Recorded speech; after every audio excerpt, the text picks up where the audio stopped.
Tuning into Sci-Fi TV, the viewer's guide to genre television for the week of May 30th to June 5th, 2015.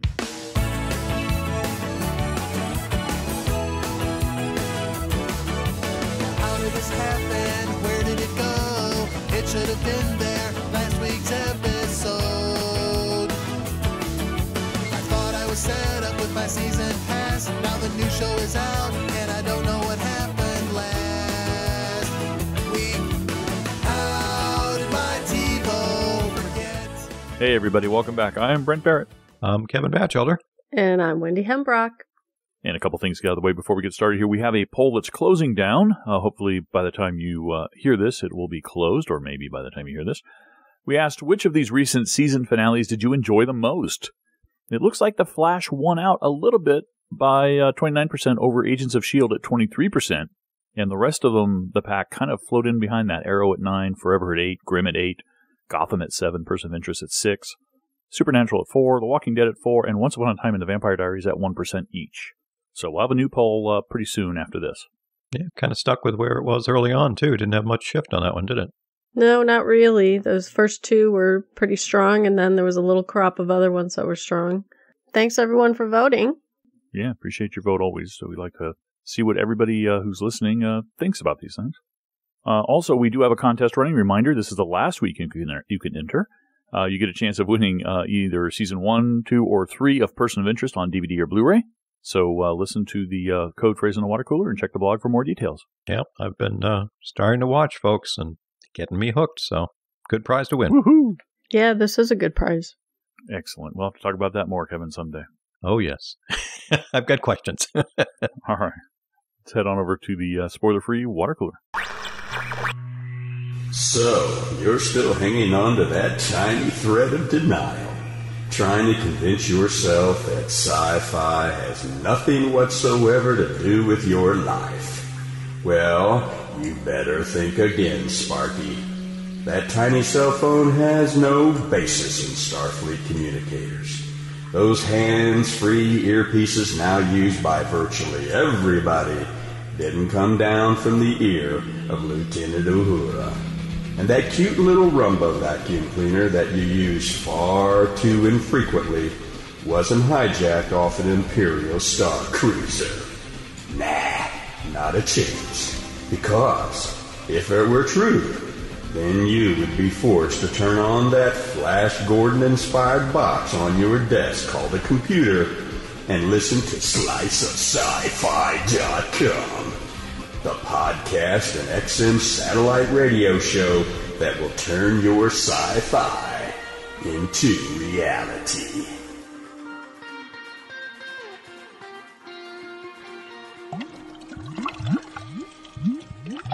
First up on the water cooler is a quick reviews. We give the shows that were on last week a watch it now, watch it soon, let it sit on the DVR. You can skip it or some other crazy rating that somebody might invent. And we're going to start with Saturday the 30th of May. And we're going to have Orphan Black, Season 3, Episode 7, Community of a Dreadful Fear and Hate. I give this one a high-end watch it soon. Yeah, it was a fun one. Very solid watch it soon. Yeah, I agree. Watch it soon. All right, and we also had the season finale of Outlander. Finally, Episode 1 comes to an end. Episode 1, Season 16, To Ransom a Man's Soul. I'd only give it a low-end watch it soon. Oh, not one that I'm watching, though. Yeah, I'm behind. I haven't seen this yet. Alrighty, moving on to the 31st of May. We have Game of Thrones, Episode 8 of Season 5, Hard Home. I'd give it a high-end watch it soon. This might be a first for me, but I'm going to give Game of Thrones a low watch it now. Well, I'm just going to give it a regular watch it now. Actually, a high watch it now. That ending was awesome. Oh, all right. We also have Penny Dreadful, Episode 5 of Season 2, Above the Vaulted Sky. I'd give it a high-end watch it soon. Middle of the road watch it soon. Strong watch it soon. And Salem, Episode 9 of Season 2, Wages of Sin. I am not caught up yet. Not watching this one myself. Strong watch it soon. Excellent. All right, moving to Monday, the 1st of June, we have The Whispers, a brand new show, Episode 1 of Season 1, X Marks the Spot. I'd give it a low and watch it soon. Yeah, somewhere in there. I'm a little intrigued. I haven't seen this one yet. Okay, and moving to Tuesday, we have the season finale of the 6th season of Community, 6 seasons in a movie. Episode 13, Emotional Consequences of Broadcast Television. I thought it was pretty clever. I'd give it a low end watch it now. Yep, I liked it. Very, very community-ish. Watch it now. I wanted to like it more. I would say strong watch it soon. Alrighty, and iZombie, one before the finale, the penultimate episode, episode 12 of season 1, Dead Rat, Live Rat, Brown Rat, White Rat. I would give it a low end watch it now. As would I. Yeah, I agree. All right, and rounding out Tuesday, we have Stitchers, episode 1 of season 1, brand new show, A Stitch in Time. I was glad I got the chance to see this one. I would say watch it now. I can't go that high, but I did greatly enjoy it. Solid to upper watch it soon. Yeah, I would give it a solid watch it soon. Cool. We'll talk about that one, I'm sure. Moving to Thursday, the 4th of June, we have Wayward Pines, episode 4 of season 1. One of our senior realtors has chosen to retire, and those who watch the show know what that means. I would give this one a low-end watch it soon. Very low watch it soon, holding out for the 5th episode. Well, the ending gave me encouragement. I would also give it a low watch it soon. Yeah, definitely. All right. Moving to Friday the 5th, we have Sense8, new show premiering on Netflix. It dropped all the episodes, but we're going to do one a week here. Episode 1 of season 1, Limbic Resonance. I would give this one a watch it soon. That was pretty measured. I only got to see about half of it, so I can't really rate it yet. Yeah, I haven't seen it yet either. I can't rate it. And also on Friday, we have The Messengers, episode 8 of season 1, A House Divided. I may be the only one still watching this. Watch it soon. Yes, you are the only one watching it. Yeah, I never watched it. Okay, and Daredevil, which Wendy and I have completely seen, but Kevin is still watching one episode at a time. Episode 9 of season 1, Speak of the Devil. I think this is a watch it soon high end. Yes, high end watch it soon from me as well. Oh, this was a low watch it now for me. Okay. Also, we have Other Space, episode 8 of season 1 finale. I believe it's a season finale. I'm not watching. It was a solid ending to the season. It's a, solid upper watch it soon. I'm not watching. Also, we have our watch and rewatch of The Almighty Johnsons that we've been telling you about for the last couple of episodes. This would be season 3, episode 1, An Orchard of Trees. And I'm not going to try to remember what my rating is, but if you go back like a year ago or so, you'll probably hear it. Well, you don't have to go anywhere in time to hear mine. I'll give it a high watch it soon. I'll give it a high watch it soon also. Cool. Contest clip time. In this clip from Person of Interest, tell us what Shaw says the other guys look like. Hey, sweetie. You busy? A little? Skip the verb before play rude. Where are you calling? Can a couple of gals take a little break from work to catch up? No, we do not have time to catch up. Oh, you guys look like crap. We've got a few pieces of voicemail feedback here for you. First of all, we've got Scott in Massachusetts who wanted to call in about the Family Matters Tuner Minute. Brent's Tuner Minute, Family Matters, is an interesting topic. My wife Mandy and I generally like mostly the same shows, but our schedules are a little bit different, so she doesn't have as much time as I do to watch shows, so there are a few that I watch on my own that she doesn't care about. But the really great ones we watch together. And I'll say these fast because there's a lot of them, like Person of Interest, Flash, 12 Monkeys, S.H.I.E.L.D., Agent Carter, Continuum, iZombie, Defiance, Arrow, Grimm, and The Dearly Departed Forever are some examples. Wow, that is a long list, and I'm sure I left a few out. But she appreciates my, quote, research about the shows, especially the comic book ones, where I read reviews, listen to you guys and Daryl's site and so on. So I'm able to fill her in on the details that flesh out the stories with background, foreshadowing, and so forth, like references from the Marvel and DC universes. So that's a lot of fun. Mandy doesn't have a lot of inclination to rewatch an episode of a show. She'd rather watch something new. But I like to do that a bit. So sometimes I'll watch one alone and then rewatch with her, and that way I can fill in any backstory that I've learned in the meantime. It's a pretty good solution. Oh, awesome. Thank you, Scott. That's we got some good feedback on this Family Matters one, and I think several folks are kind of in that same vein, where those of us who are the most passionate will sometimes, eke ahead and then be there for our family member to kind of keep them up to speed and be able to fill it in. A lot of us love that ability to be in the know. So that was cool to hear. Yeah, thanks. I like that you've figured out a good method so that you're making the most of the shared time, and especially that you're doing the rewatching then, because it's probably helpful for your wife too if she needs reminding of anything. Yeah, thanks for the call, Scott. Yeah, I've done that with both my wife and my son with a few shows combined that we actually watched together. I actually watched an episode of Resurrection and watched it while she watched it, and I was there to answer questions for her, things like that. My son always has questions about Arrow and The Flash, and I'm usually, I've already seen it and I've already done some research just like you, so I can usually answer those questions. So that's pretty cool. Thanks a lot. Now, we also have a voicemail from Taz in DC about the same Tuner Minute. My husband and I have a couple of shows we watch in common, and I usually try to wait for him, although when we get too many backed up, we'll usually make an agreement to watch them at our own pace and talk about them later. Most of the shows we watch in common are non-genre shows that, like you, Brent, we can let pile up for a while and watch, then stream like Elementary or Blacklist or some of those shows. But for the genre shows, the few that we watch together, Supernatural being one of them, if we build up too many, we just let them sit for a while, and if we can't find the time to watch them together, we'll agree to watch them separately and then talk about it later. If I'm really excited about a show and can't wait for him, he's usually understanding. But that's how we do it. But I'm very glad that you brought it up. I wasn't sure that there were other people who are in the same situation. So thanks a lot, Brent. Always good to know you have company in these things. Hey, thanks. That was awesome. It's funny because I've heard other people have these negotiations about how many can pile up or when the catch-up has to occur. So I'm really curious if there's a number that folks can get behind in this, and also in general, like how much can you get behind before the catch-up becomes a daunting project? Yeah, thanks, Taz. It is pretty cool to hear of other people who have similar questions or situations, maybe not as extreme as me, where most of my stuff is by myself, but, still have the question about what to do when somebody else in the household wants to watch something that you watch. I think we should start a club. Something I mentioned last week was Wayward Pines that my wife had it set to record, and I was way ahead. So that made it easy to do, not have to worry about that. She's been catching up. She's only now an episode behind. So if this does get good soon, which I'm hoping, I may be at that point where I'll have to start to figure out what we're going to do as far as together. But I do appreciate that she did say that she knows this is a show that we cover on the podcast, and that if I need to watch it before Saturday, she would understand. So I do have a little bit of a blessing there. Yeah, I'd be curious if there was too many folks who were sort of adamant that you couldn't watch it as long as you kind of rewatched it together.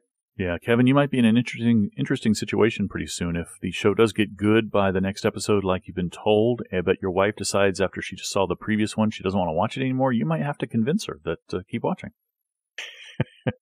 Yes, it's going to be a very weird case of things coming together. She finally gets caught up right at the time it's good, and she decides that there's too much of a sci-fi element or genre element that then it becomes not her show.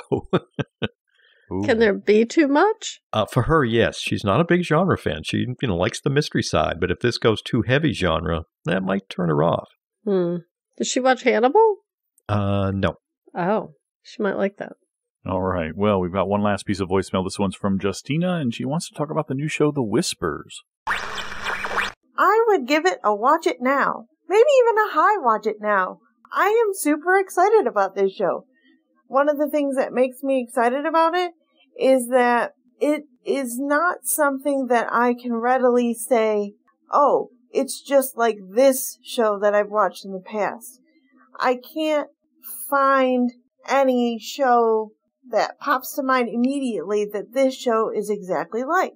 I don't know if it's paranormal, supernatural, a government conspiracy. I'm not really sure, but I'm going to stick around and find out. Thank you very much for tuning into SciFi TV. I just recently started listening to it in the last couple of months, and I am really enjoying it. I especially love that I never know what's coming up on the back porch. It is like anticipation of wondering if my favorite show is going to make it. Also, I don't have to work nearly as hard to get all my entertainment news now because you guys find all kinds of great news items for me, and I truly appreciate it. Thanks, Justina. We really appreciate the kind words about the show, and we're glad to have you aboard as a listener. The Whispers does seem like it's a show that there aren't too many others like it on the air or have been. I did get kind of an extant vibe or the event vibe from it, though. So I don't think it's brand new. I mean, I think people have tried this sort of thing before, but then again, every show has its own unique qualities. So we're gonna just wait and see what happens with the Whispers. Thanks a lot. Yeah, greatly appreciate the kind words, Justina. Someone that I've interacted with over in the Arrow Squad community. So great to have you over here too. And yeah, I had a couple of people who had told me they had seen the Whispers before I did, that they weren't big fans. So I didn't put my expectations too high. But then I watched and was like, this has got some potential. So I'll at least keep it on the list. It's going to be tough. June's going to get pretty heavy with some other great shows coming very soon. So hopefully this and a couple of the other newer ones don't get dropping too low on the viewing schedule. But glad to know it's something that's hitting a chord with you. Yeah, thanks for calling in, Justina. It's nice to hear that you liked the pilot, and for reasons other than the dreaded "it was good" recommendation that Kevin finds so useful. So I do like that nothing immediately came to mind, although Brent named some shows that were not all that great. So hopefully, I haven't seen the Whispers pilot yet, but hopefully it'll be better than maybe those ones were. Yeah, here's hoping. All right, we've got a roundup of returning dates for shows that Kevin's going to tell us about. Yeah, I got 3 of them. 3 of my favorites, certainly, to let you folks know. And these will certainly be on the Tuner calendar, if you haven't already been checking it out here. But first off, one of my all-time faves, Lost Girl, up in Canada, announced when it's coming back there. They had previously only said fall, and they're actually coming earlier than we expected. It's going to be premiering on Sunday, September the 6th, Labor Day weekend. That'll be 8 episodes airing there, its usual 9 p.m. time slot. And unfortunately, no, SciFi hasn't chimed in with anything yet on that. They did at one point have up on their SciFi website that the second half of this season wouldn't be returning till 2016, and that would really suck if they're going to make U.S. folks wait 3-4 months to do that. But it's early. Showcase came back sooner than expected, so maybe SciFi will as well. And speaking of Showcase, we had a date change for their other big show that we love here, which is Continuum.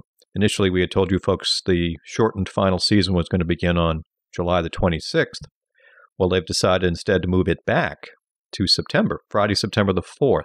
And scuttlebutt, again, nothing official yet, but from some folks who do know, some folks at SciFi, is part of that reason is SciFi wanted to be a lot closer to their air dates for Continuum. So some educated guessing is that SciFi may be announcing they'll have that Continuum airing sometime in September, which at least for that would be good. Obviously, a show like that has got so much rich mythos. Hate to see that too far apart. So I've got those, at least in Canada, in early September. And then also, thirdly, a show I enjoyed in the first season has got some really good vibe going for the second season, and that's From Dusk Till Dawn, the series on the El Rey network. They announced that season 2 of that is going to be beginning near the end of August, August the 25th, I believe it is. And link in the show notes here you might want to check out includes a paragraph description of the season, a few photos, and also the poster for season 2. They've got a few big name guest stars, which we've been mentioning. So, I'm very much looking forward to this show. Still don't have the El Rey network, so I got to fork over a couple of bucks to subscribe to it on iTunes or somewhere. So, but it's certainly looking very interesting there too.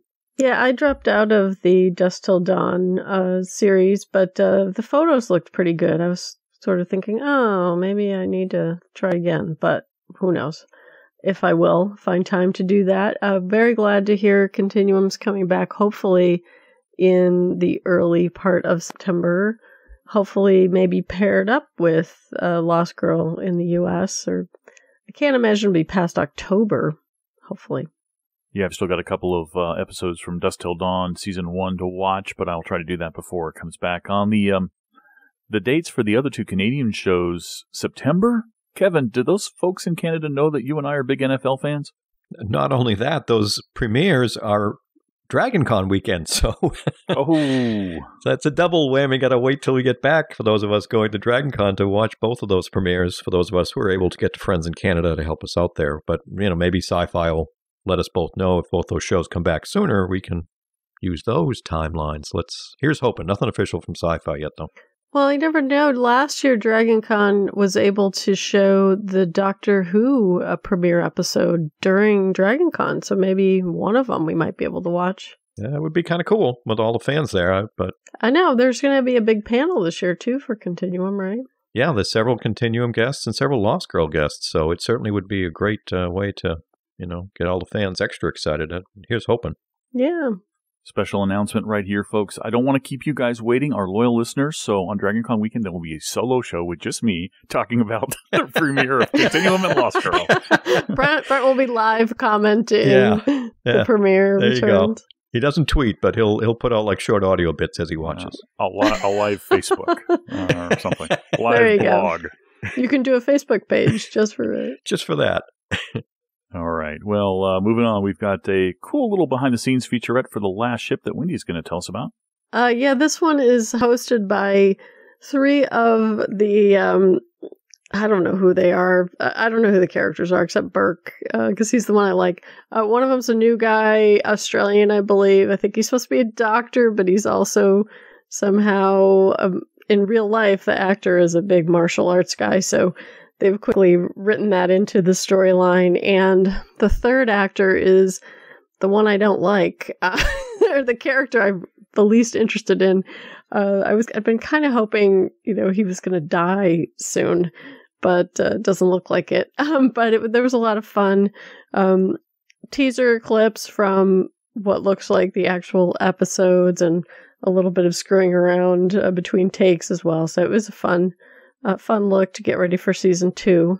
Yeah, and have to warn you guys, just as we did last time, that if you want to remain in suspense about what happens after the finale of season 1 and beginning of season 2, don't watch this one either, because it kind of tells you, how things go for the season, at least an important aspect of it that you don't want to be spoiled on, I imagine, if you're really afraid of spoilers. But if you don't care that much, like I don't, it's fun to watch, and it's good to know that we've got a couple now from both of these, a couple of new characters coming in, and they're international characters, which is pretty cool. Yeah, and see, I kind of decided I came, as you folks know, to catch up on The Last Ship just in the last few weeks, and I kind of want to go in less knowing, so I put this one aside, put it on my watch list, but I have not seen it yet because we're like, 3 weeks away, but I'm going to hold off on that. I want a little bit of mystery coming into the start of the season. I totally understand. All right, and I've got a link to a featurette as well for the Killjoys. There's a lot of details about the characters in here. There's interviews, short little brief interviews to the actors. It's a couple minutes long. And some talk about the story setup, the premise of the show, and that sort of thing. And some new scenes. I think there's a couple of scenes in here I haven't seen in any of the previous trailers, which is pretty fun. Overall, this show, I'm intrigued by it, but it could be a total flop or it could be really good. I'm still on the bubble on this one. I don't know how it's going to go, but I'm going to check it out. Well, I think what hurts Killjoys a little bit for me is being so close to the Dark Matter premiere, which I got a better vibe from the early videos and such. It's kind of made this the poor little younger brother or sister where you're not getting quite as much visibility. But I liked the featurette. It gave me a more of a positive vibe for the show. So I was liking it. I'm digging it. So I'm very much going to be watching it. And this one did its job as far as getting me a little more interested in it now. I agree. It got me more interested in the past trailers we've seen. The past trailers kind of were relying on cutting it together to look cool and a lot of action. And that can sustain your interest for a couple of episodes, but there has to be more. And this was hinting at more. So I'm still excited that we're going to have a couple of space-based shows, though. Hopefully they'll hold up, and be Defiance level versus Dominion. Ooh, poor Dominion. At least Sarah Connor Chronicles doesn't have to worry about being referenced anymore. Well, they're not that bad. Even Dominion wasn't that bad in terms of season 2. At least it stuck to what it was. Dominion wasn't ever didn't change its formula midstream. All right. Kevin's got a batch of casting news for us.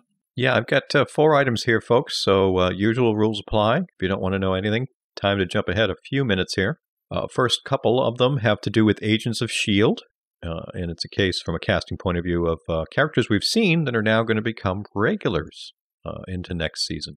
Specifically, first off, Luke Mitchell is going to be a series regular. Now, he was working with Sky a lot this past season, so that was good to see. And also, we have Henry Simmons also getting bumped up, Mac, to a regular for season 3. I think both of those are excellent signs, people I enjoyed seeing. So glad to see that. The next item has to do with the X-Files revival. a pleasant surprise to see from a casting point of view coming in Joel McHale, that many of us know from Community, coming in here to play someone working with Mulder. That's going to be cool to see. Not a lot of detail about his character, but a couple of mentions there if you want to follow the link. And finally, from a casting point of view, a couple of folks coming into Outlander. And I'm not watching the show, so I have no idea exactly about them. I do know from what I've been told from my fellow co-hosts that don't take a look at this one if you're not current on Outlander, because based on what it tells you, the roles these folks will be playing, that'll give you a hint of where the end of the season went. But we do have Stanley Weber and also Robert Cavanaugh coming in to play a couple of roles. So again, if you're current, follow the link. You'll get to hear the name of their characters and some idea where that means it's going. Yeah, the Outlander characters, I'm not current, but they talk about these characters, and it's telling you where the story's heading. So if you don't want to know where the story's going, don't read them. Love the idea of Joel McHale mixing it up with Mulder, because depending on what they let Joel McHale do, he's got great sarcasm and snark that could be really fun to see mix it up with him and hopefully Scully also. And Agents of S.H.I.E.L.D., I love the Mac, so I'm very excited that he's going to be sticking around. I was worried from season 2 that he might be gone. Yeah, it's glad to hear that those characters are regulars now on Agents of S.H.I.E.L.D. I wonder how much of that has to do with the fact that they weren't going to do the spinoff ultimately, and they weren't regulars before that, but now they decided to make them regulars. That's interesting. The X-Files casting, I don't know. I mean, Joel McHale, I don't think I've ever seen him in a serious role, so I wonder if he's going to have a little bit of a comedy element to it, or if it's going to really be serious, and then I'd like to see how he does. So that has intrigued me, and I am caught up on Outlander, so this news does not surprise me at all. Yeah, I had the same thoughts on Joel McHale. I've not seen him in anything serious either, so it's just another interesting bit to the X-Files revival. Yeah, but he can play deadpan pretty well, so I'm hoping he brings the sarcasm to the show. Well, speaking of X-Files, Wendy's got some news about the X-Files. Yeah, this is some spoilery speculation based on people getting glimpses at the episode titles. So if you don't want to know anything about what might possibly be coming, just jump ahead. But one of the episodes is called Home Again. And fans of the X-Files will recall the episode titled Home was rather iconic in the X-Files lore. So folks are starting to wonder if that's going to be sort of a sequel to that episode in particular. Very cool. I have to admit, I haven't looked at the titles yet. So, and I even if I looked at them, I am not as big of an X-Files fan to know what the titles mean. So I'm glad that somebody out there is and is letting all the rest of us know what all this stuff could mean. Yeah, Home definitely has got a strong connotation in the X-Files fandom. So the fact that they might be going there was kind of a little kind of take a breath away in a good way. But also, come on, that common title could be used for anything too. So it's just rampant speculation right now. Yeah, especially because it's an outstanding episode, but it's not really part of the lore arc. And I won't say anything more.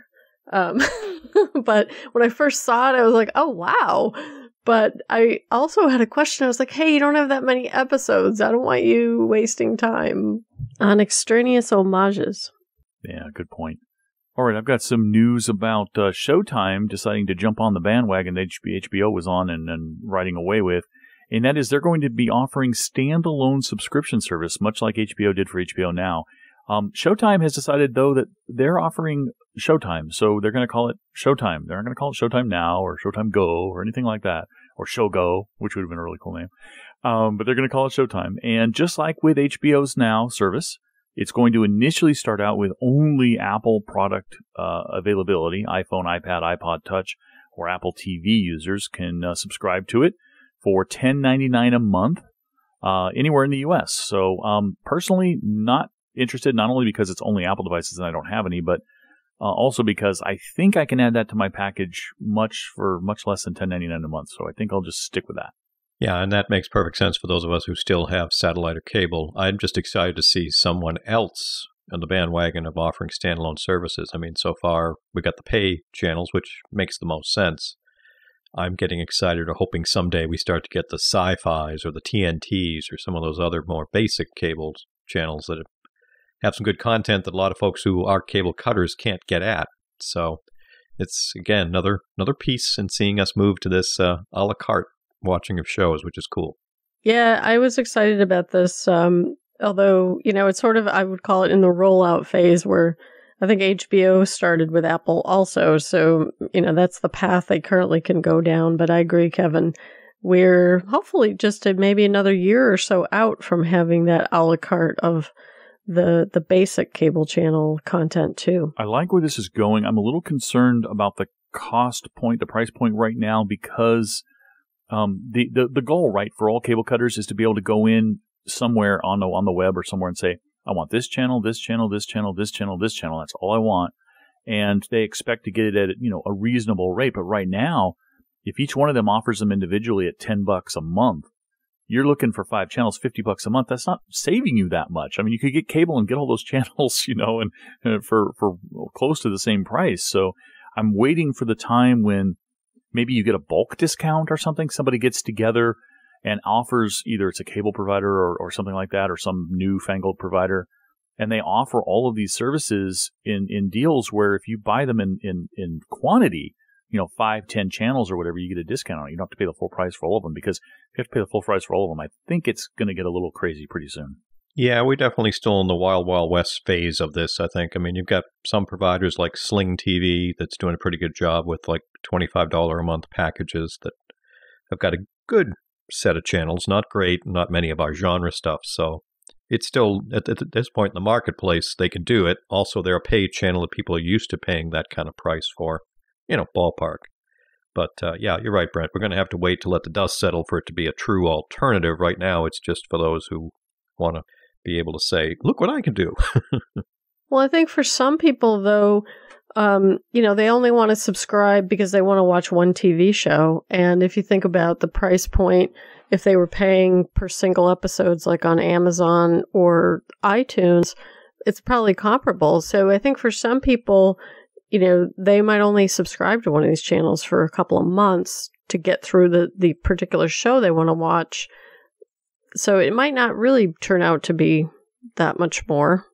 But I do like the idea that you can go in and get a package and say, pick these 10 channels that are your, regular 10 or something for a bulk price.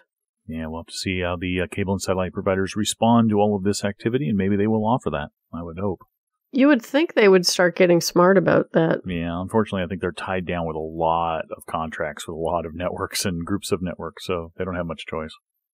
All right, moving on, we've got, looks like an interview with Haley Atwell that Kevin's going to tell us about. Yeah, actually what we've got is a link to a summary of a panel that she did at Wizard World, I believe in St. Louis Comic-Con, Wizard World, whatever their brand name on that is. But she was there as a guest, and there was a Q&A. And what we've got in this article from Blaster is basically a summary of several of the questions that came up with her thoughts on them. And you've got, questions about the show, such as where it's going in season 2 for Agent Carter. You've also got some of her work on the movies, what it's like to be the female lead in a superhero show with Marvel, working with Chris Evans, and a lot of other stuff like that. The character of Angie from season 1. So this is, if you didn't see the video, and there is a link to the video if you want to watch it in video form, but there's also a summary, in text here. Definitely check it out. This is good stuff. Yeah, this was a lot of fun. And also I liked that, she's at a fan convention, but she definitely gave props to the fans for the enthusiasm for the show, enabling it to come back for season 2.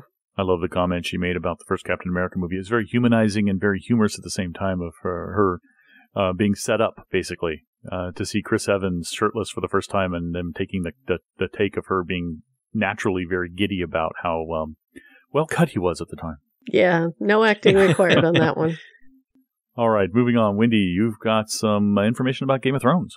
Yeah, on our Game of Thrones podcast, I always share a lot of links behind the scenes about, how the show is made. But this one, I wanted to put in our regular show notes because it was so cool. It's about filming the massacre in episode 8, Hard Home, with the White Walkers. And it was just really interesting to listen to the director and the showrunners talk about putting this together, because it's probably one of the most complex battles they've put together so far.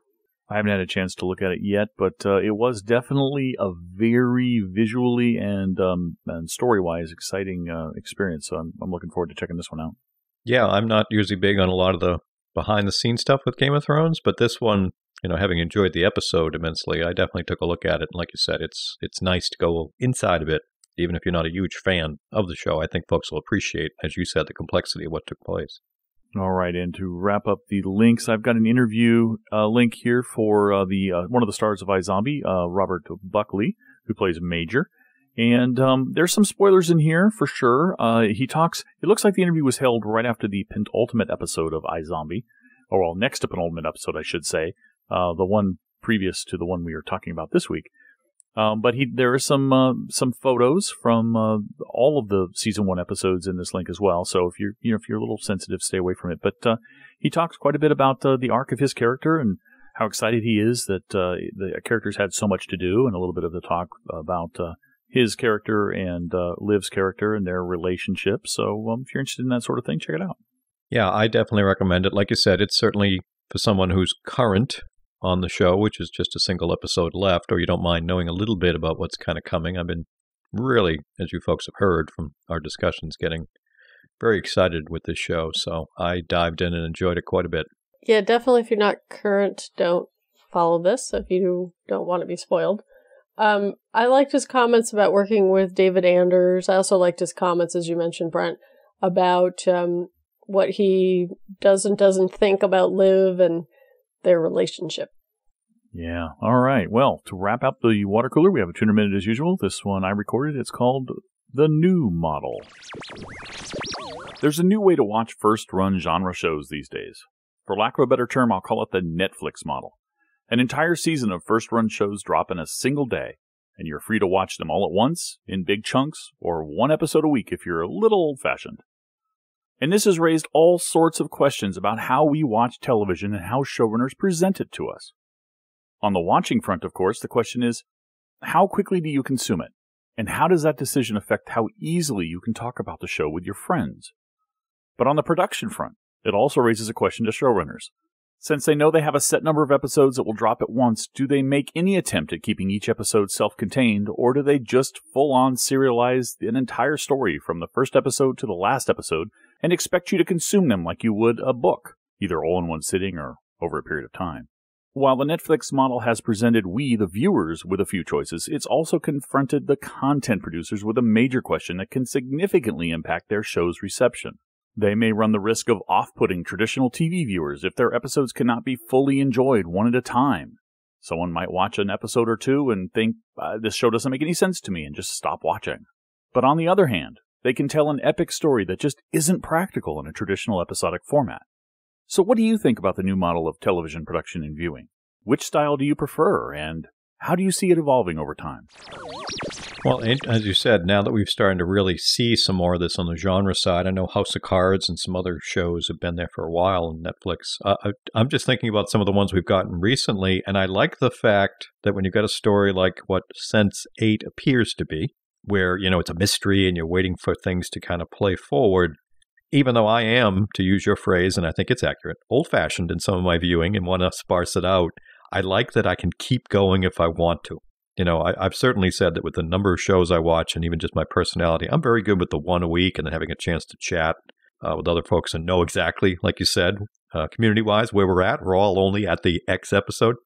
I'm a little unsure. Certainly Daredevil, a perfect example. I've been sticking to the one a week, and I've been a little hesitant about watching some conversations and articles because I'm afraid they're going to spoil me. So I feel a little cheated or left out there.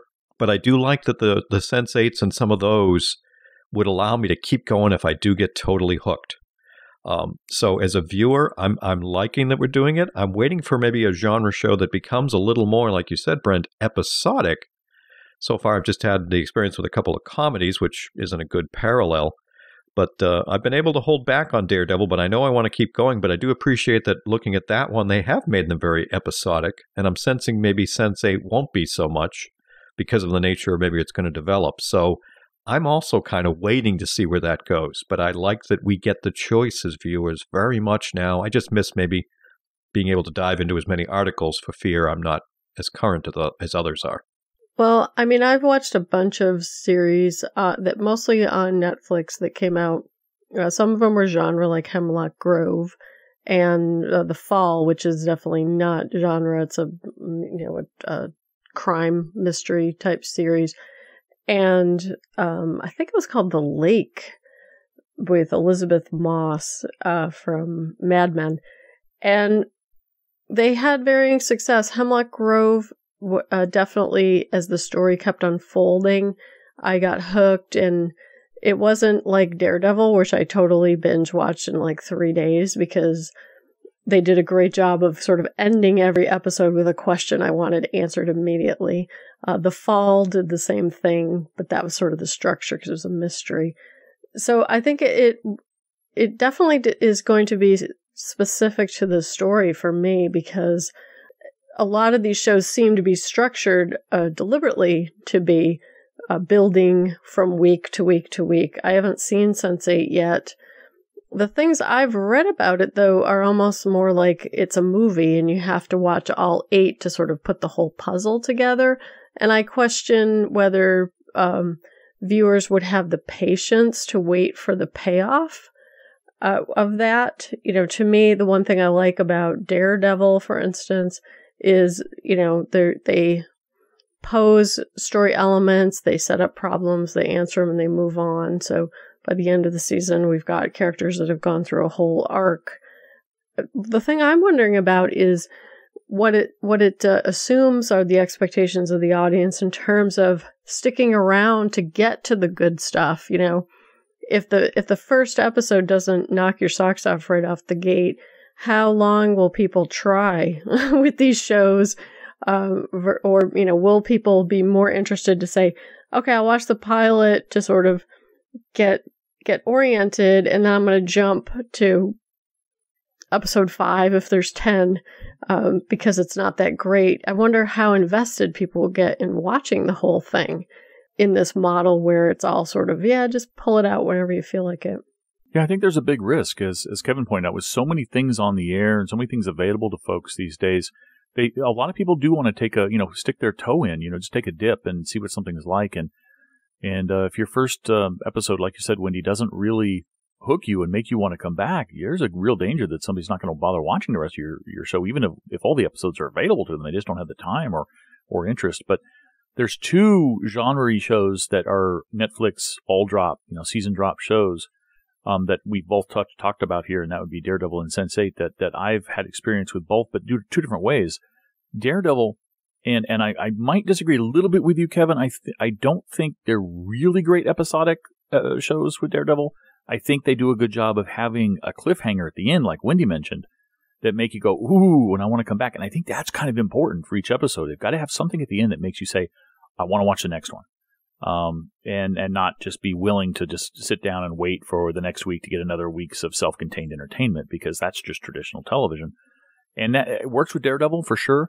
I went into Sense8 watching it. I watched it earlier today, actually, to start watching it, and thought to myself, I'm going to stick to 1 a week on this one. I just don't have the time, and I'm hearing a lot of negative reviews about it and a lot of questionable, reactions to it. So I'm just going to watch them 1 at a time. I got to the end of the Sense8 episode before our recording, and I thought to myself, I wish I had more time. I want to watch more. Not that it was great, but that there was enough at the end that made me say, I want to see what happens next. And I think that's really the key to these showrunners. So I just caution the showrunners to make sure you put something at the end of each episode that makes people want to tune into the next one. I'm sure they all are already doing that. I mean, they're not going to just literally have it as one long story and just an abrupt cut, at 8 places or 7 places to make it 8 episodes. They're not going to do that kind of thing. I think they're well aware of that. So I'm hoping they stick to it, because I'm afraid that, good quality shows out there that we would enjoy in its full chunk, the full season, may not get the kind of viewership or ratings that, and by ratings I mean literal user ratings, that Netflix wants to renew these things. But it is an interesting question of do you watch it all at once? Do you watch it one episode at a time? And more importantly, is the series geared to make you want to watch it all at once, or happy to let you watch it one at a time? There's some formulas that work for that really well. The mystery story works.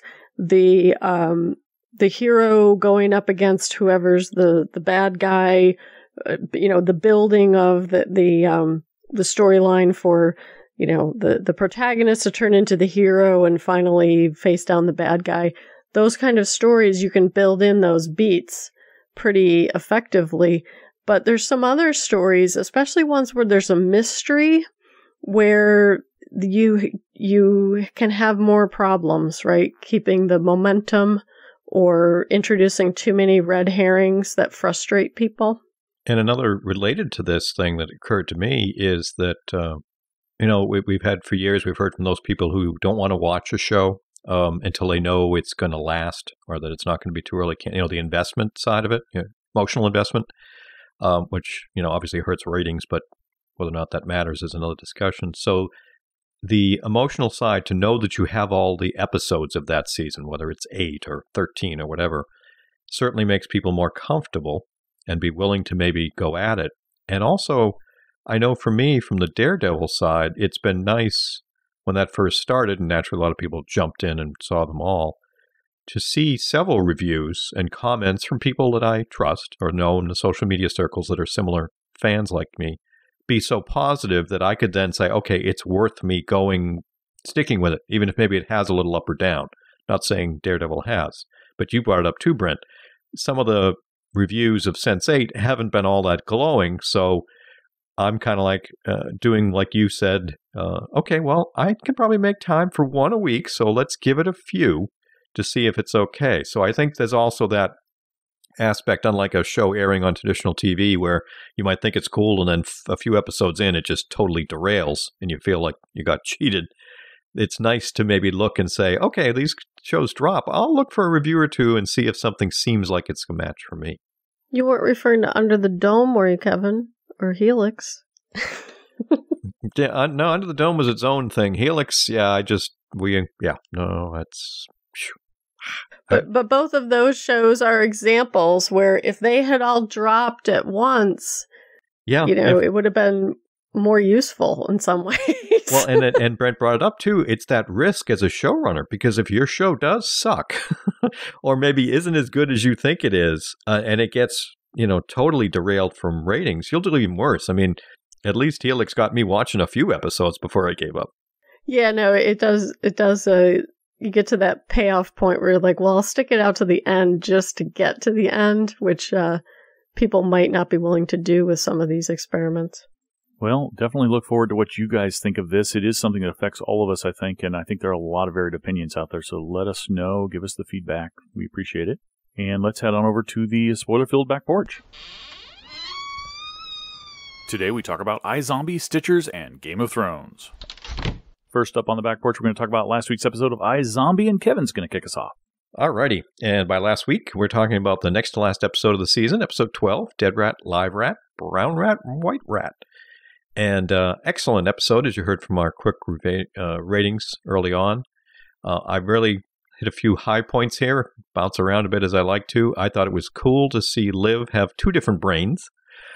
This episode, where she spent a good amount of time as the peppy cheerleader and then as basically the stoner kid. Again, more props to the actress. Really does a good job, and I get totally immersed each time she does these. I mean, it's just a wonderful job. Body language, tone of voice, everything. So that was kind of fun. I love the basically the retelling of I Know What You Did Last Summer kind in terms of what we're doing here with our guy coming back from the one that had tried to kill Liv, that she whacked with the cement thing and thought was dead from the propeller on the boat, but actually has come back, so she's created a zombie. So that was a bit traumatic for her. The mystery of the week was kind of interesting with the band and who was doing what, because we didn't totally wrap that storyline up this episode, which I kind of missed until I was looking through some notes, realizing how good it was. A lot of these have been, kind of bottle episodes with our arc happening. This time, we had a little bit going on with a couple of the characters right down to the very end, where we're wondering who the bad guy is that was killing them, because maybe it wasn't our propeller head guys, I call them, that was doing the killing of the band members. So we've got that dangling towards the season finale. Major is still pushing the envelope way too much, pretending to be a health inspector, going into the meat place, and ends up, captured and in restraints by the end of the episode. So, he's not making wise choices, or at least it doesn't appear to be. So that's pushing that storyline and what's going to happen there. But really, it was the last 10 minutes of this episode that really just cranked it to 11, as we shall say, with our bad guy taking Peyton hostage. So Liv has to come back and discovers him there. It ensues to the full zombie-on-zombie fight, where eventually Liv has to go full-on mode, or whatever she likes to call it, to take him out by stabbing him in the head with a knife that's already through her hand, and Peyton, it witnesses it all. So she has to spill her guts on all of it right there, and ends up bolting when Liv goes to get some peroxide or something to help her. So emotionally wondering what that's going to mean. Robbie has been doing very well with Peyton, apparently, the two of them, but even he's now wondering because they were going to go away. Very sad scene to see him waiting for her, and she doesn't appear to come back. As I said, Major is now being held hostage by Blaine, and even Liv's little brother shows up with his application, as we saw many episodes earlier, and Blaine's on to who he is for who he knows. So now everybody is totally in danger leading into the finale. So for a show that was just silly fun for the first part of the season, it has really hooked me in from a story point of view and done a great job. So I'm edge of my seat waiting for this finale. Yeah, this was pretty good. I'm glad that we're finally getting some high stakes. Liv is responsible for the propeller guy zombie, and he's killed a bunch of people. I thought that was a really beautiful moment when he's talking about killing his favorite aunt because of what's happened to him, and how he's got her cooking gene because he ate her brain. So it was really poignant, which is something I really like about the element that they bring in this show in terms of the effect of eating these brains has on the people. I also liked that we got some more progress on the vaccine for the cure too. So Ravi's rat died after being, quote, cured, and but he's still able to make other zombie rats. So the search goes on, but that's a little bit ominous for what might happen to Liv if she gets, quote, cured.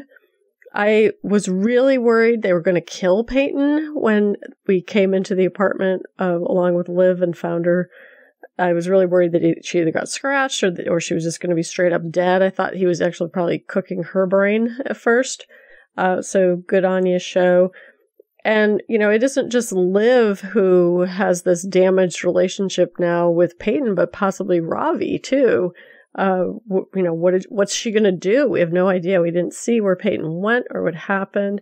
And I also really liked the story with the Ass Hat Band. I thought that was a hilarious name. I always give props to Rob Thomas for the naming that he uses in his shows. It was nice to see the actress who played Sin from Arrow as one of the members of the band, and we don't know what happened to her, presumed dead by the killer that we don't know, too. So I agree. It was fun that this one really literally left us with, some things that weren't paid off by the end of the episode going into the finale. And I really liked when Major, came face to face with Blaine, and they figure out that he's got the astronaut brain. Yeah, it was good to see the actor who played Sin on Arrow. You're right. And we don't necessarily know what happened to her, but she was bloody hand dialing 911 at the very end. So I guess there's hope that she'll survive. And it'd be cool if she does become a regular character, because I really did enjoy that actor. This episode, it does seem to put a lot of stuff into motion. And before I talk about that to some degree, there's a couple of overarching elements that were touched on in this episode and have been touched on all season that I was curious about. You mentioned one, Wendy, the cure progress and what's going to happen with that. And I imagine that's the kind of thing that'll be dragged out through the entire series, I imagine. I don't think they're ever going to get to the point where they have a cure, because at that point, there's no reason really for Liv not to take it unless she needs to defend people or something. I don't know. We'll come to that. Cross that bridge when we build it, I guess. The other thing is the concept of the zombieism and the ability for the functional zombies versus the crazed zombies. Because remember, they found that one friend of hers in the well, and they fed her a whole bunch of brains and didn't seem to do anything to her. But then again, I don't know if they didn't wait long enough or what. They didn't have enough time, obviously, to experiment because, of course, Robbie fell in and Liv had to go save him. So had to destroy her friend, which was a shame. But I'm curious about that. Is this something special on this strain of brains that started with Blaine, of zombies, pardon me, that started with Blaine? Brain, that's a horrible name, but it's a funny name, I guess, for a show like this. But on this particular episode, you're right. I mean, the Major stuff is kind of crazy. In that interview with the actor, where he says, how can Major not put two and two together yet? Seeing what Liv looks like and how she's been acting and believing there are zombies and not saying, are you a zombie? But he's kind of in denial about that. But it was kind of crazy and stupid, which seems to be Major's new, MO, to go in there and pretend to be the health inspector, and eventually get caught. And I hated the I kind of really felt for Major as he was listening in and hearing Liv's little brother and knowing what was going on in the other room and knowing that, he was agreeing to work for this guy and that this guy might do something to her brother. And now he feels horrible about that too. And very scared, I'm sure. But I was really excited to see that Liv actually told Peyton. And I had to, but told her. And at first Peyton just seemed almost in shock, not frightened per se. I'm sure she was a bit frightened, but mostly in shock. And then her leaving, where is she going? Because, Robbie's waiting or was waiting and she didn't seem to show up there. But will she eventually go to Robbie and say, I've got this horrible secret I need to tell you about, and then Robbie's in that weird situation too, where, does he admit that he knows what's going on, or is she just gone? And this is what really concerns me because we don't have an answer to this yet. You talked to Wendy about, you were afraid she was scratched or whatever. Well, she was bleeding from her head. So I think that was from, hitting the ground or hitting a table or something. But I mean, there is a remote possibility that she could be infected and she could become a zombie as well. So I don't know what's going to go on with that. And who is killing Kevin? Who is killing the band members? Because whoever attacked the actor who played Sin at the end, that wasn't the zombie that Liv made because she had just been killing him in her kitchen. So who's doing that? So it is a great, kind of a two-part feel, great cliffhanger for the finale. So I'm very looking forward to this next one. Yeah, it's got me thinking in a few directions and getting concerned. So that's where I know it's doing its job very well if it's got me doing that. Yeah, and I can't imagine that Peyton's response is going to be the same as Major's about, I'm going to kill every zombie I run into or anything.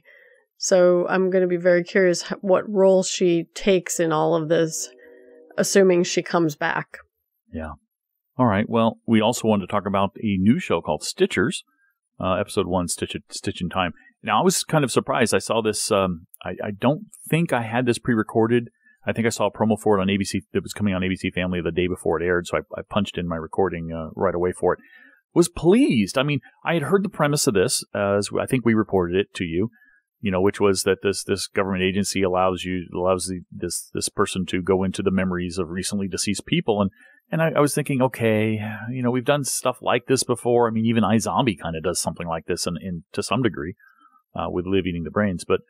I decided to watch it anyway, and I was hooked. I was just drawn into the show. I really drawn into the actors. They were all doing a brilliant job. I was really bought into the characters right away. There are a couple of people in this show from the Warehouse 13/Eureka universe, which was a shared universe, if you remember, from SciFi. We've got Allison Scagliotti playing the roommate / scholastic rival / maybe best frenemy of our hero. I'm not quite sure how you describe her, but we've also got Sally Richardson playing Maggie. She was on Eureka as well. And our hero is Kirsten, and she's got this disorder. It's a time disorder, a time dysplasia sort of thing. In one scene, she says, that feeling of deja vu, that's what I feel all the time. She's presented with she's asked to identify the body of her what everybody believes is her dead father, which is her dead, essentially, stepfather, because her father abandoned her as a little girl and left her with this guy. And she seems completely emotionless to it, and she explains to somebody later, the moment I saw him dead, I'd always believed he was dead. I've always known him to be dead, because I don't understand that the concept of time doesn't really work the same way to me. And so seems very cold and off-putting and very stiff to a lot of people. And I know that can turn some viewers off, but I actually kind of was drawn into it and enjoyed seeing the actor's portrayal of this character. And of course, when she touches the memories of these recently deceased people and enters their memories, she seems to be, especially if she literally touches somebody in the memory, she seems to acquire some little bits of that person's emotions or personality. So, she comes out of it, and kisses a guy, even though she has no need to kiss him. She just had she was touching a woman who was making love to a man, and she just had this passion in her, and she just came out. Again, kind of reminds me a little bit of iZombie in that regard. But it was pretty cool how they then just broke all the rules and went out and figured out, where the bombs were located and all of that stuff, because that was the whole point of this. The government wanted them to go into this guy's body because he was the bomb maker, figure out where the other bombs were planted so that they could save people. And it all worked out pretty well, and it was pretty fun. So I really enjoyed it.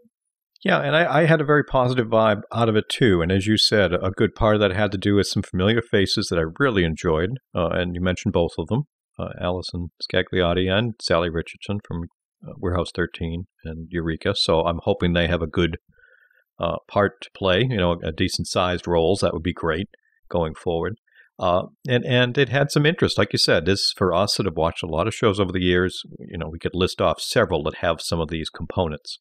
But you always want to see how, a new show puts it all together just a little bit differently. So I enjoyed it. I did. It was interesting.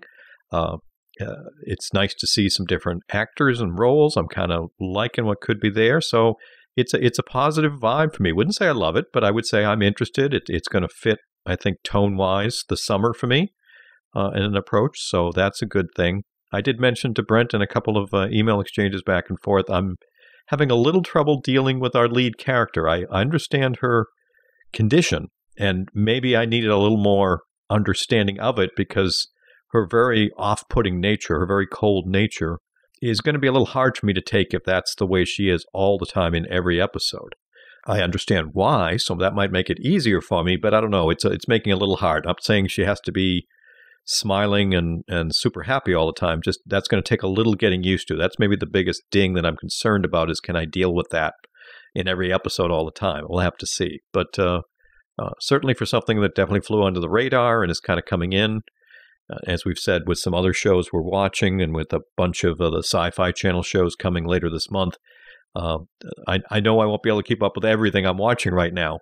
So Stitchers was a pleasant surprise that it didn't stay at the bottom rung of the ladder like I've got a couple others right now. So I think it's got a good chance to stay on my viewing list. Yeah, it was definitely on the bottom of my list, and I'm not sure where it'll fall out depending on how many other things, once a lot of the other summer shows kick in, if I'll continue to make time for it. It had too many elements that were too familiar from other shows for me, and I didn't like the lead. And not because I think that she's a bad actress, but I think the writing is bad of the character, because it's certainly plausible that you have a person who has this time dysplasia, is disconnected from reality, but it doesn't explain why she doesn't have any emotions. That didn't really work for me. That was also kind of the only interesting part of her memory travel, was the after effect that she actually felt something from the dead people's memories that she had touched. So I'll be cautiously optimistic on that front. So I liked it, but it's going to have to kick it up a notch pretty quickly to stay in my queue, I think. Totally fair. All right, and to finish out, we're going to talk about the great episode 8 of Game of Thrones. Wendy's going to talk about that. Yeah, episode 8, Hard Home. The first half was a lot of confessions and job interviews, I'll say. I loved the scenes with Tyrion and Dany when, his first job interview question was what to do with Jorah. And he, very wisely asked a lot of questions about how she came to know he betrayed her and then said, well, you don't need to kill him. And in fact, you shouldn't, because he's probably the most devoted guy you've ever had. And that would send a chilling message to future devoted followers. But he can't be anywhere near you. So he gets banished. And for some reason, Jorah decides, I think Tyrion's correct, he's so in love with Dany and so misguided about how to win back her trust or prove himself to her, that he sells himself back to the slaver who had taken him to the fighting pits to begin with, and he's going to try his hand at another round in the fighting pits in order to get in front of Dany again one more time.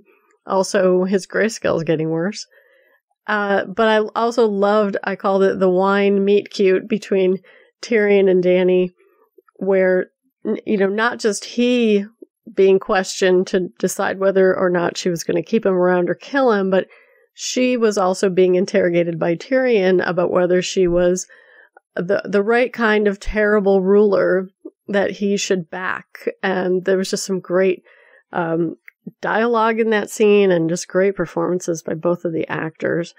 We also got a little more progress on Arya's first mission as an assassin, and she's going to be possibly pouring some poison vinegar on some oysters very soon.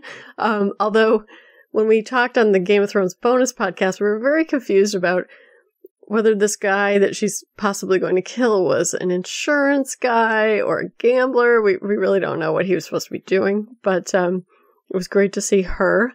Also, we got the confession by Theon to Sansa that her brothers are not really dead, that he didn't kill them. So Sansa is in a bad place, but she keeps getting more good news. That Jon Snow is the Lord Commander. She picked up a big pointy stabby thing last week, and now she knows her brothers are alive. And then the last part of the episode was Cersei trying to not confess and really suffering because of it. And then leading into this massive White Walkers massacre at Hardhome, the episode title. There's some great stuff with Jon Snow and Tormund going, their fates are tied. They go to talk to the wildlings that are encamped to persuade them that they need to join forces, that they need to get south of the wall. And they mostly have agreement. The Thens are not going. But otherwise, they've come for what they needed. And before they can actually leave, they get attacked. And I loved everything about how that story was told. They introduced this interesting wildling woman character who was obviously another leader amongst the wildlings, and we tracked her as well as Jon Snow and Tormund and a couple of the Night's Watch.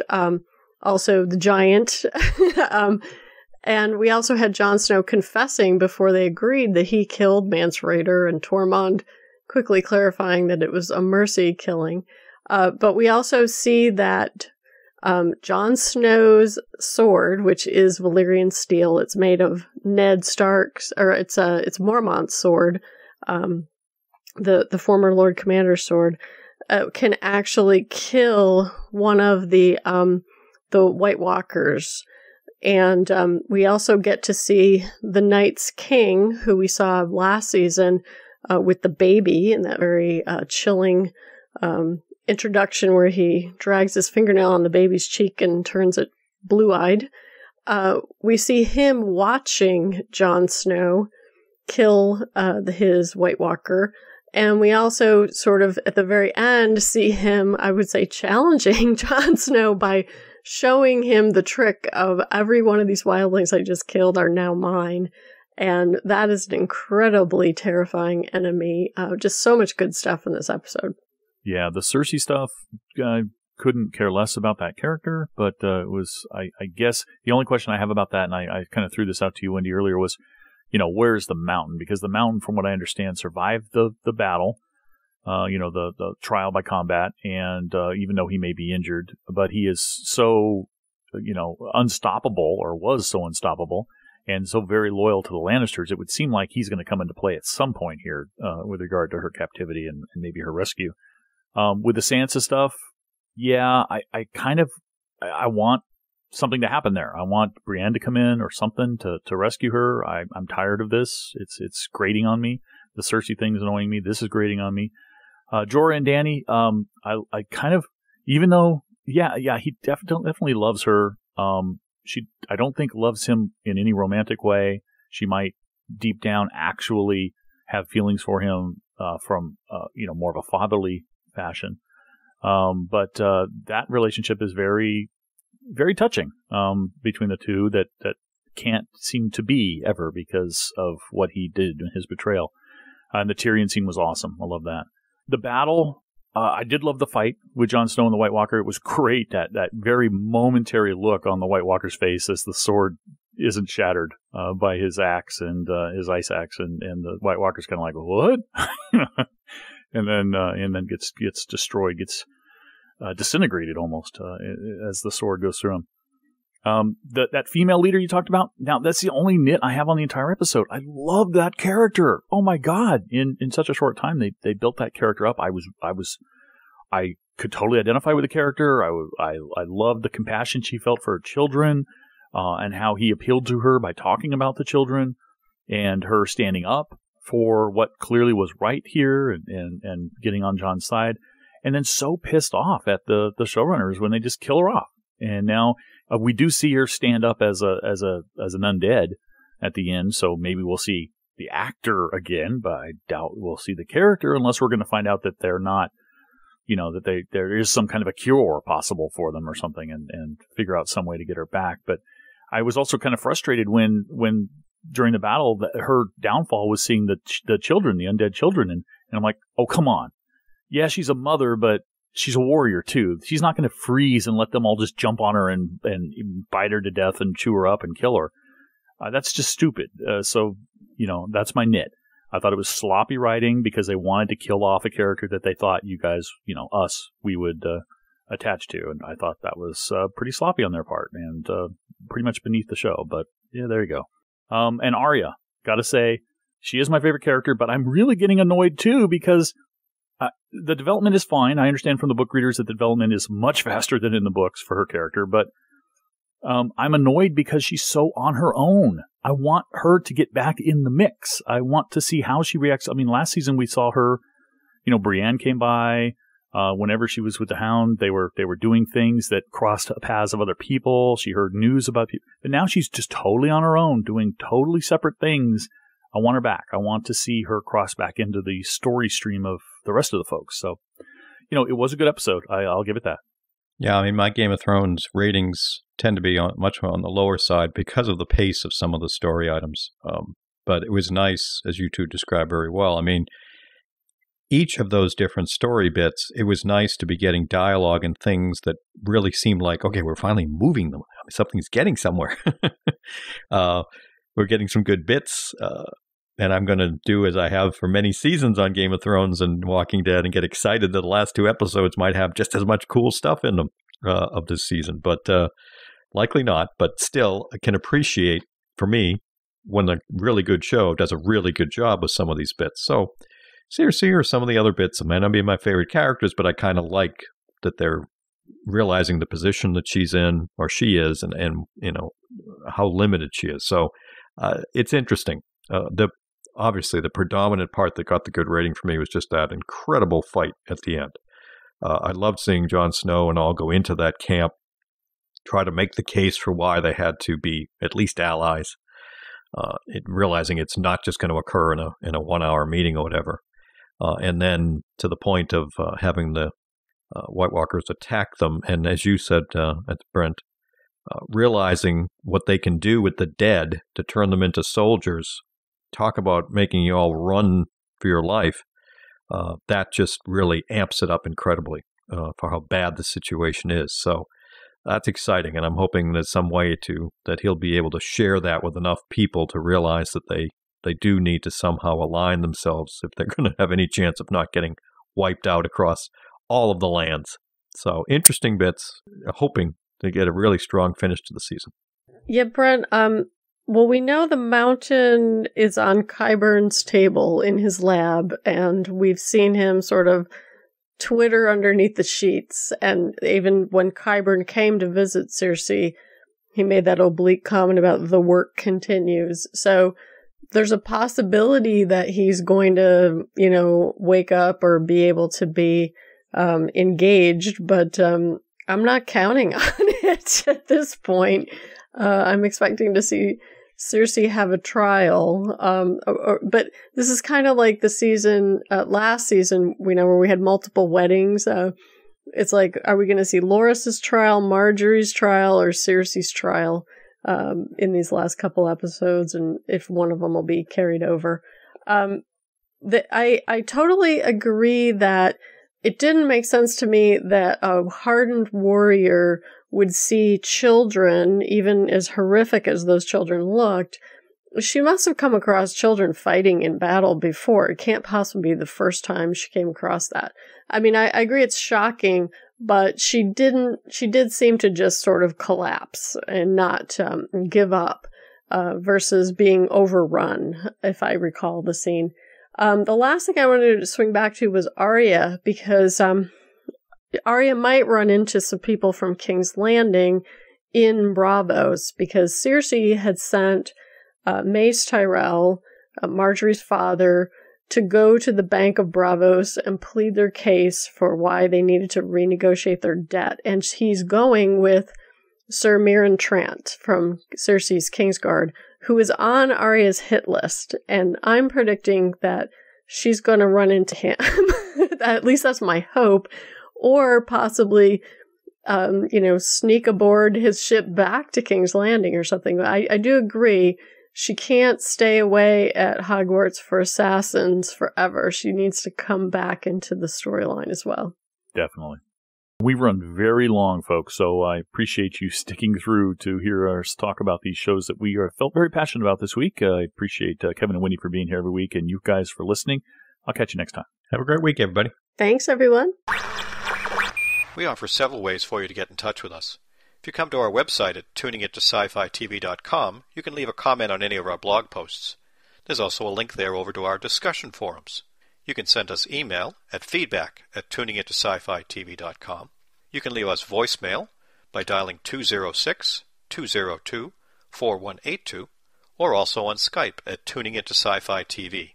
You can follow us on Twitter at twitter.com/tuningintosci-fi, or visit our Facebook fan page by following the link on our website.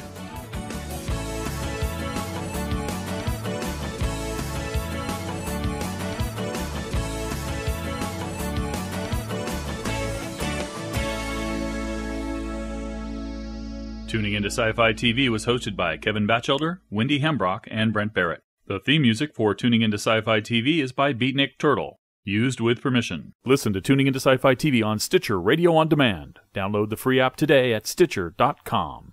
You've been listening to Tuning Into Sci-Fi TV, episode 340, recorded June 6, 2015.